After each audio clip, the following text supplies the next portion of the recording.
Hi, welcome to Ticket to Life. This is Henry. I am your host. I hope everyone's having a great day. I have a big apology to everyone.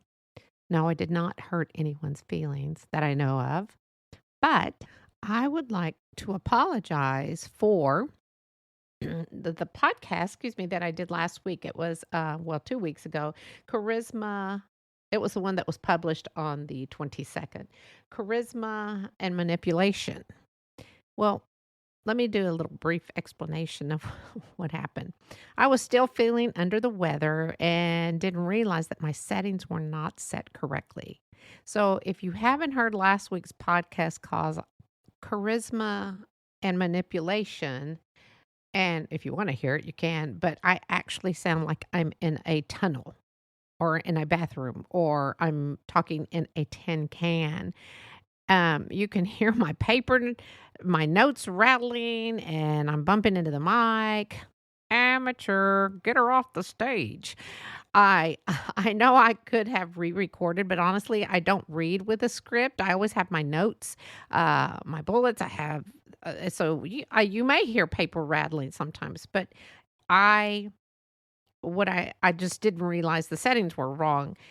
And when I first do a podcast, I do it, I go in, I edit, and then I do not listen to it again. And I listen to it, I take that back. I listen to it the night prior to it being published. So when I record, it's usually a week, 2 weeks ahead of time, and it'll sit there. And then I go and I put a publish date on it. So I just want to apologize because it just sounded horrible. But when I get to talking like I am right now, um, I just start saying stuff, and that's why I have notes, but I go off this way and that way, and I just talk. And anyway, I just wanted to apologize, and I'm sure some people noticed it, some people did not. I believe that all my settings are correct this time. So when it's just me and my friend Mike here, and I can and can't redo a whole conversation with my friend Mike. Now that I am tapping him because he's my friend to Mike. It's just me and him. And anyway, no, I haven't gone crazy people, not yet. But anyway, that's just the Catholic guilt. I just felt really bad about the recording after I heard it. And I thought, it's going to be published tomorrow. And it was just a done deal. So I just like to apologize in case any of you think I am in a tunnel or hiding from spies or the witness protection program. I'm not in any of those. I just like to get my podcasts out because I do have listeners that listen to my podcast every week, and I don't want to let you down. So anyway, I apologize again. And just need to tell you what happened to me this morning. I'm sure you want to hear that. Have you ever heard, how many of you know what rooster comb is?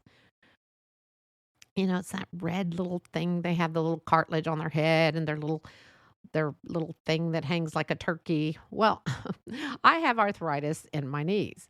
So this is my second time. So I went and had my rooster comb injection. Yes, it's made with rooster comb.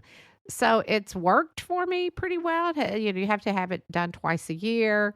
And back in, I don't know, September, October, I had, don't ask me how, because I have no idea. I had a bone bruise on my knee, and that was pretty painful. But anyway, just to let you know, if you do suffer from arthritis, talk to your doctor or to your orthopedic surgeon and ask them about the rooster comb injections because they really do help. I know that kind of sounds disgusting, right? It does. So, but my orthopedic doctor does say it's better than having a knee replacement. He said as long as we can do this and keep you feeling okay, we'll keep doing it. And what it is, it's that and has some hyaluronic acid or the rooster comb. And so it's both, I guess. So it's just interesting to think how literally they use every part of a chicken or rooster to help. So anyway, I just wanted to share that because does it hurt? Yeah, just a little. but you feel fine. So anyway, thank you again. And like I said, I really don't have, I have my notes, but I wanted to talk today about you can't take it with you. Now, what does that mean? I'm always, if somebody says, oh, I don't want to spend this much money on this or that, I will say, but you can't take it with you because you can't. You cannot take anything with you once you're dead and gone. And leave your loved ones behind, but you cannot take anything with you. So, the thing is, have you ever in your life really, I mean, really, really wanted something bad? I mean, something or someone just really bad. Could be a pair of shoes, a house, a car, clothes, jewelry, a new computer, etc. Well, I know we all have because I know I have. And that's the thing. We all have this thing that we do want. As we grow up, we want these certain items or certain people in our lives.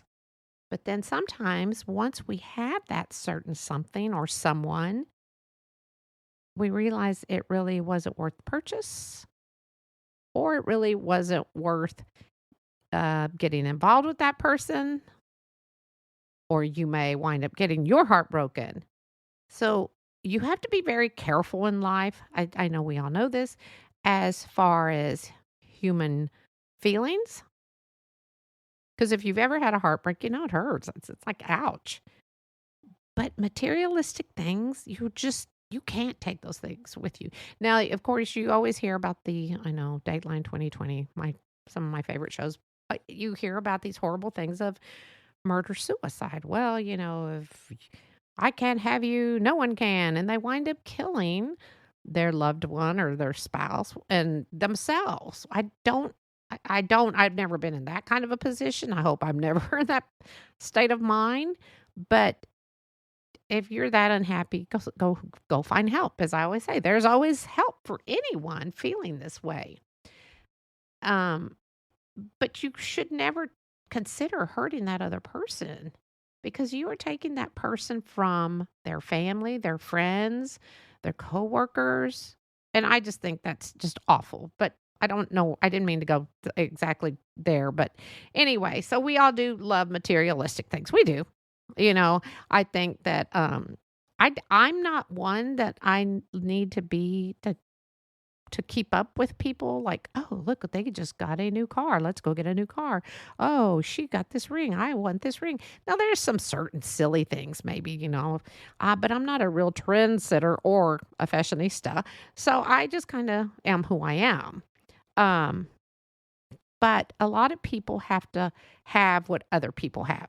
Why? I have no idea because I like being who I am. I like my tastes where if someone thinks, oh, she's always so comfortable looking, that's just me. That's who I am.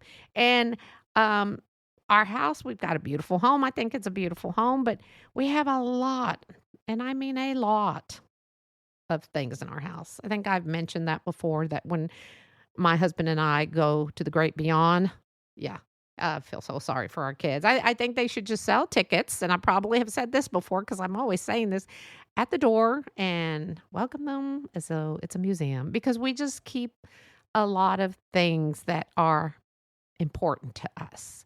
And they may be important to us, but I know they're not that important to our kids. And I know it sounds weird, but yes, I have started making a little list for my children, like, what would you like out of this room?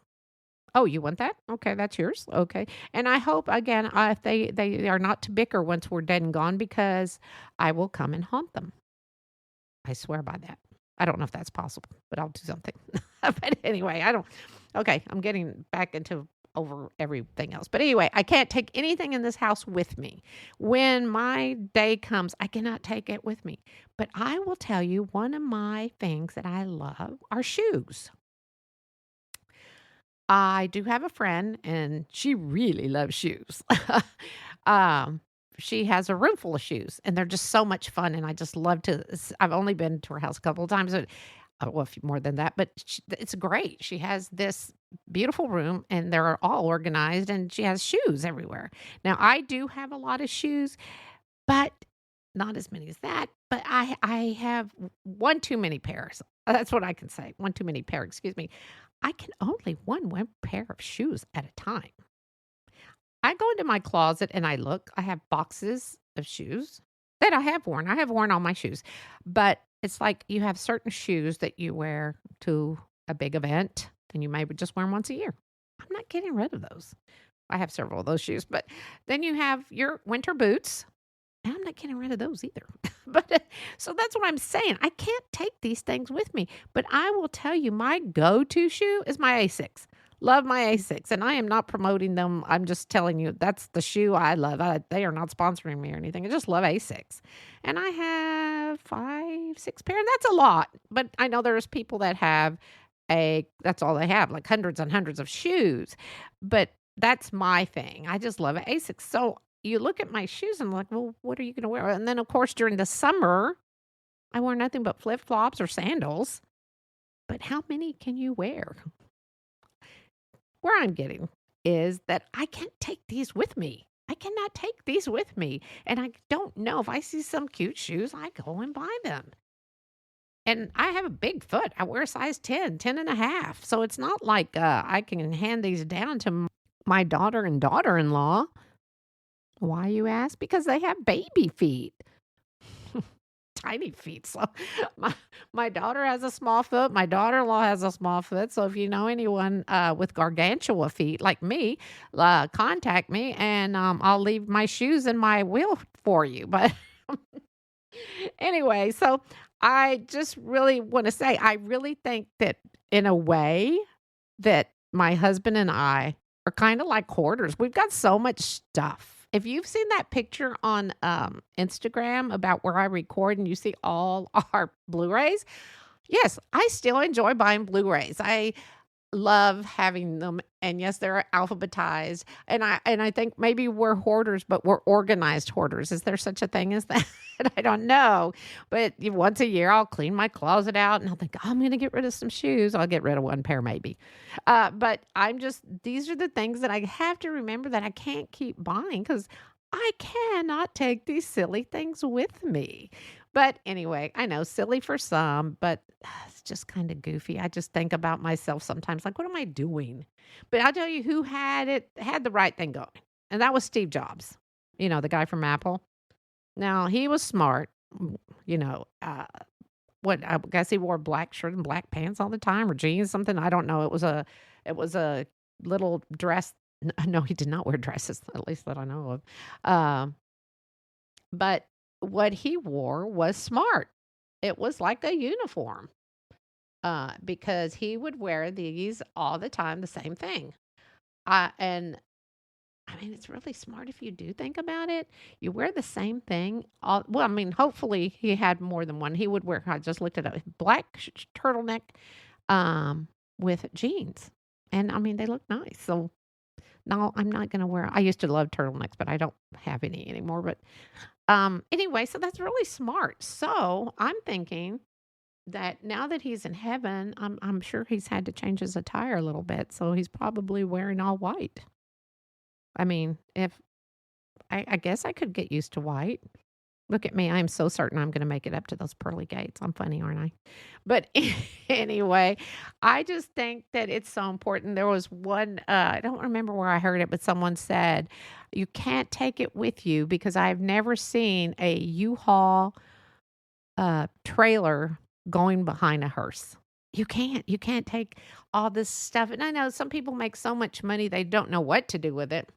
Donate it. Donate. Make some donations to certain foundations.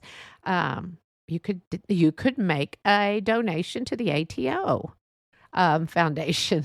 And what the ATO is, no, they're not asking me to ask you for money either. I'm just bringing them up. It is Assist the Officer program. This is a foundation that's set in the city of Dallas to help officers, and it is an amazing foundation. When officers are hurt in the line of duty, or just in the time of need.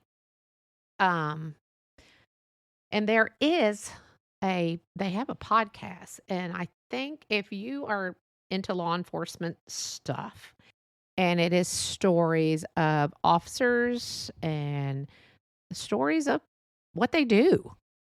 The very first one is very, very heartbreaking, but yet it's a wonderful podcast. So anyway, if you have a chance, listen to the ATO Bridging the Divide. It's just amazing, the stories you hear. So again, they are not sponsoring, ASIC's not sponsoring anybody. Steve Jobs and Apple's not sponsoring this podcast. But I just want to let you know, always be cautious about what you're buying. I understand we need so many things in life, but if you do have an abundance, well, spread the joy. Help people out with that. I hope that I get better. I think I do. We're at a comfortable place in our life, but I feel this is the time in people's lives where we can, if you're retired, go and help someone. And if you don't have the funding, we'll just go and volunteer and help someone with something. I hope that all of you know that this is just all my opinion. Because I do look around sometimes and I think, why do we have so much stuff? And books. Oh gosh, I have so many books because I love to read, and I have them on my iPad. I have them on Google Play. I have them on Kindle because I love books, and plus I love hardback because there's nothing like the smell of a good book. Just a new book, not a good book, but a new book. So anyway, thank you for listening. I just wanted to share and apologize for last week's podcast, and just to tell you, can't take it with you. You can't. I have had friends that have lost family members, and then they go in their house and find so much that they had saved. Now, with older people, yes, I know I'm older, but even older people, if they lived through the Depression or they were children, I could kind of understand why they did that.